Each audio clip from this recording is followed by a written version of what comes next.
Look! Look, the dynamic duo! Hey guys, welcome to the Dynamic Duo. I'm Franz. I'm Kevin. The lights are on in the Batcave and on in Avengers Tower. Ladies and gentlemen, here we go again. I like it, man. I like it. Hey, listen, guys, do me a favor. Instead of singing in the end, I'm going to say it in the beginning. Go ahead, hit the like button. Hit the like button. Just hit the like button right now.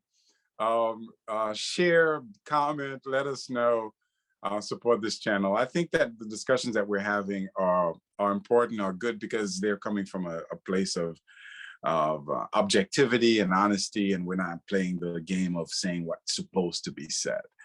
Having said that, there are several topics that we want to talk about today, Kevin. And let's start off with the Peacemaker, because we don't want to go too far since the end of the final episode and not to review it. Have you had a chance to watch the Peacemaker? Yes. I'm curious, and I don't think I'm going to be surprised this time around, but I'm curious what you thought of the Peacemaker. All right, I'm going to give it to you straight. Give it to me straight. And you know that with me, I'm always going to give it to you straight, but here it goes. Absolutely, absolutely.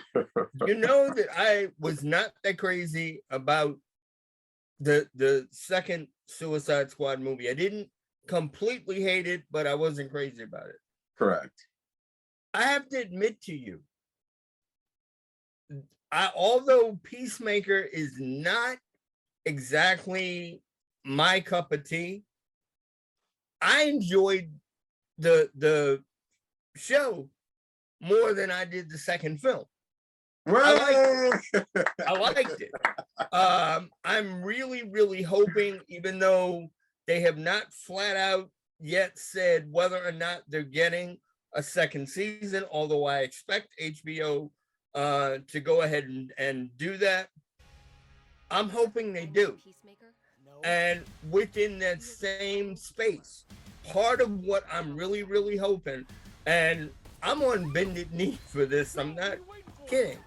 I want them to spend a little bit more money, and if they can, I want guest appearances by Margot Robbie. Yeah, I thought you were going to say that. I want guest appearances by Idris Elba and anybody else that they can grab for this thing. I'm not saying make them permanent parts. Obviously, you can't. I would love, forgive me for cutting you off, I would love to convince Ben Affleck to do just a little Batman appearance. That would be so freaking cool. That would be so cool. Go on. Yeah, I am looking forward to this. The performances actually surprised me. One of which, above all else, because I've always loved him as an actor, dating all the way back to his time in Terminator 2, going through the X-Files, even Scorpion. I love Robert Patrick as an actor, and playing Peacemaker's Papa, he nailed it. Okay, he just did. And I want more of this show. I'm so freaking happy to hear that. And it by the way, it should. I apologize, because I said I won't be surprised. I didn't expect you to like this show. I really didn't. But it's my bad. I should have known better. I should have known better. I should have known that you're always real and you're always objective. Because let me tell you why. And it's gonna seem like I'm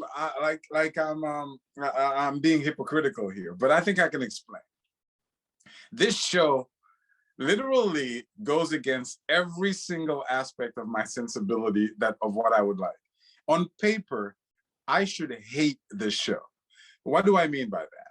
Well, it's the deconstructing of the superhero by making him dark and introducing violence. They went nudity, frontal nudity, and excessive adult material, which is not the superhero genre. To me, you know, it's acceptable in certain cases, rare cases, but that's not the superhero genre. It's certainly not the DC, Marvel, superhero lineup type of genre. They went comedy, and you know how I feel about superhero comedy. You know how I attacked Thor for being a comedy, and it's a comedy. they weren't faithful to the source material, in the sense that I haven't read Peacemaker. I don't know Peacemaker, and by the way, that's an admission that I'm making, and maybe that's part of the reason. But I'm willing to bet that Peacemaker is not a jokes cracking type of character. I'd be willing to bet that. I know Vigilante, for example, and I know for a fact that Vigilante is not a wisecracking type of guy. So they went against the character. So all these factors are things that I hate when TV shows and movies and directors and actors do. I hate that. Absolutely hate it. But I have to admit, I love the show. I really love the show. And I was thinking about this. There are a couple of things. I think it comes down to one thing. I think it's the director. I really do. I think it's the director has the skill and the talent to tell a good story and to tell it well, to tell it in a way that's captivating. The humor, there's a big difference. And look, I'm a Marvel guy, so I'm not protecting DC versus Marvel. That's not what this is about. But when I watch the humor delivery in Peacemaker and I compare it to the humor delivery that I saw in WandaVision, to me, it's night and day. One works, one is well delivered, one makes sense. The other one is contrite. It's fake. It's not funny to me. It's poor acting, poor directing. Same thing is true for Thor Ragnarok. The humor, in my opinion, it didn't make sense. It didn't fit. What you saw in Ragnarok, you would never see in Peacemaker. You just wouldn't see it, even though they're both humorous and even though they both have funny and quirky moments. Keep hiding, but me, I choose to run toward my problems and not away from them. That's what. But the delivery of the Peacemaker from the humor point of view, to me, just worked perfectly. Because at no point where the characters was Peacemaker making jokes. He was just reacting. And he was just being who he was. Post office? You think they'd let me out of prison to deliver mail? I don't know. It's the first government job I could think of. I kill people for it, okay? This task force doesn't officially exist, which leaves us on our own. We call our targets butterflies. They are. So that delivery was very, very important. But the storyline, I tell you, every episode, I was looking forward to what's happening next. I was like literally looking forward to the next episode to see, okay, what's happening. And that's what you want to be able to achieve when you do a show. And the action was good. I liked it. I enjoyed it thoroughly. And it's kind of a guilty pleasure. And like you, I'm looking forward to two things. I'm looking forward for season 2, which James Gunn is willing and ready to do. He's apparently having a ball making Peacemaker. But what I would love, man, is given how Peacemaker talks about the DCEU and the other characters in DC, I'd love Batman, but he has to stay straight. He has to stay like a straight man. But I'd love like a Batman or a Flash to make an appearance. Like, I know it's not possible, but can you imagine having a team up between Batman and Peacemaker in the Peacemaker TV show where Batman is dead serious, he continues to be Batman, but Peacemaker acts the way like that? To me, that would be brilliant. That would be awesome to me. Well, if I may, and thank you for everything you just said, because I couldn't agree with you more. But I got to tell you, and because he's kind of changed a lot of what he does in terms of projects that he chooses and on down the line, one thing that I hope they do, even if they can't get Idris Elba or say Margot Robbie, and you know how I felt about him when we went to see Suicide Squad, but the character that I think would fit in here without question, and I mean without question, is King Shark. Yeah, I would die to have Stallone come back, and even though I know, the character is CGI'd and he's just lending his voice, I just want to hear King Shark Num Num. It's like, come on, people, give it up. Give it up. You know. Yeah, I gotta admit. I mean, I gotta admit that was a good show. That's an enjoyable, fun show. Even though it's not this kind of show I could share with my kids or anything like that, but it's fun. One last thing, if I may, Please. along the line of what you said, and I'm not trying to drone this into the ground, but part of the reason why the show works is, one, you have more than an hour and a half to 2 hours to explain your story and to get it out. And I think that helps. Yeah. I think that has helped a lot of these streaming shows. Yeah. Okay. A lot of them. But one of the major reasons why I think it has really been a big thing for Piecemaker and what that show is about is it knows not to take itself too seriously. Yeah. The elements of the show that are serious, okay, they are, but they're only serious for a few minutes. Yeah. Okay. Yeah. The rest of the show, they're lampooning or sending up every other superhero piece or every little nuance that is classical for the superhero genre that you can think of. And that's why it works, because even if you didn't like Suicide Squad, don't like John Cena, or even don't like a lot of what this represents, at the same time, you're kind of sitting there going, yeah, and I've gotten tied into this the whole time. Yeah. You're sitting there, and I truly think this happens in the back of your mind. You're going, yeah, I did think that about Superman, or I did think that about Batman, or I did think that about, the Flash, or whatever character you got, or Thor, or Spider-Man's like, yeah, they did get me that way. Well, we can shoot a fishing line over the barn for one of these trees here and just let the helmet slide down. Like Green Arrow? No, not like Green Arrow. That dude goes to brony conventions dressed in the back half of Twilight Sparkle with a 4-inch wide butthole drilled in the costume. Maybe it's so we can breathe properly. You actually believe that shit? He has an insane story for every single superhero. No, I actually heard that's true about Green Arrow, but that's the first thing he said that's real. An Aquaman fucking fish. Well, yeah, obviously.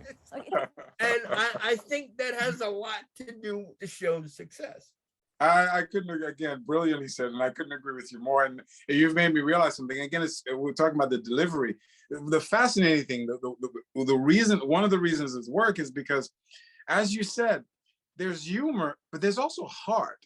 Like, there are moments of serious emotional impact, like for real, not just with respect to Peacemaker's past, but with respect to his relationship with the other characters, coming to, in the epiphany that, oh my God, I heard Diebeard's feelings, little things like that connected you to the characters, and that made you care about the characters, which is another key. You care about the characters, and while you're caring about the characters, it's funny.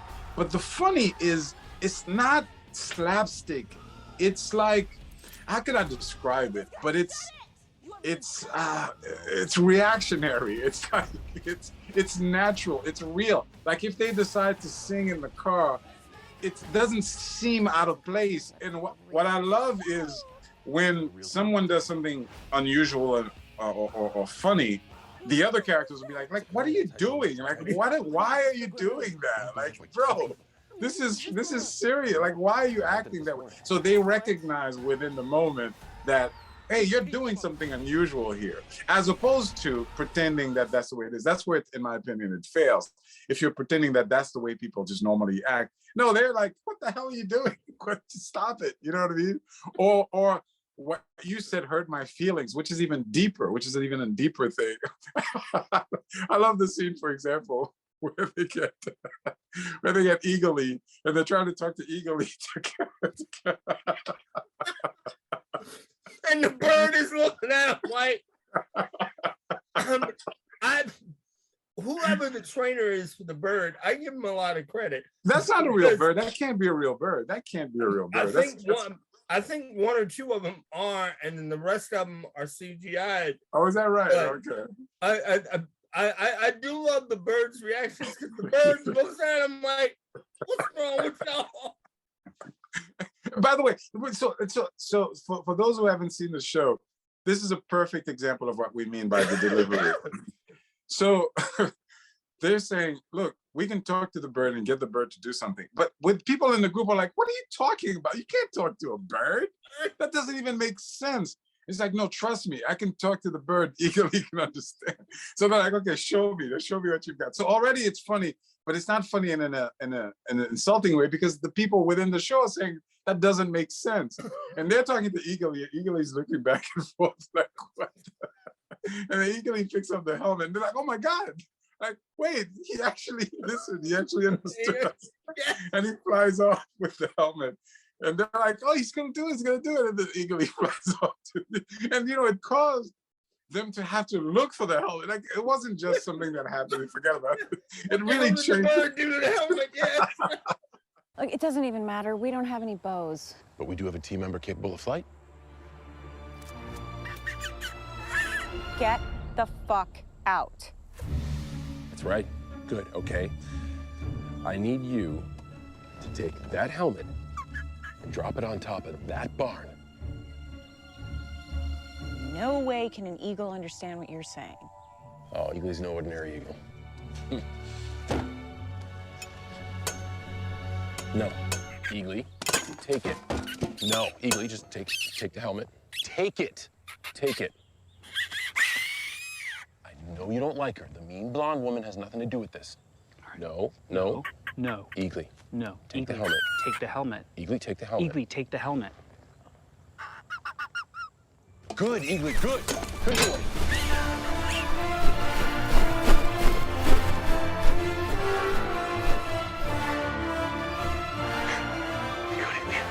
Go to the barn. Go to the barn.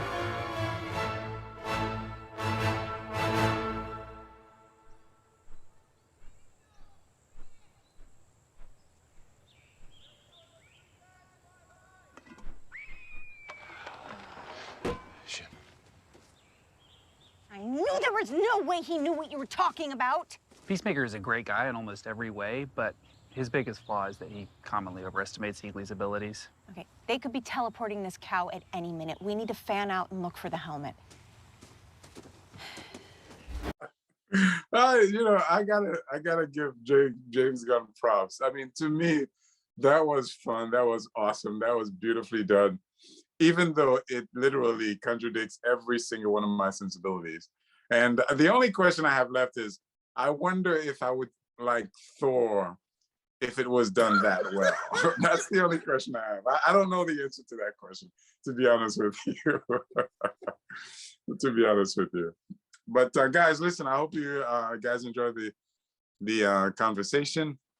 Join us. We're going to be talking about some other subjects. One of the things I want to talk to you about is, speaking of which, I want to do a quick review with you, Kevin, about all the shows that have been happening within the DCEU and MCU within Disney and HBO. And just a quick little opinion of where we are. So join us for that, guys, if you enjoyed it, and I'll see you next time. See you soon.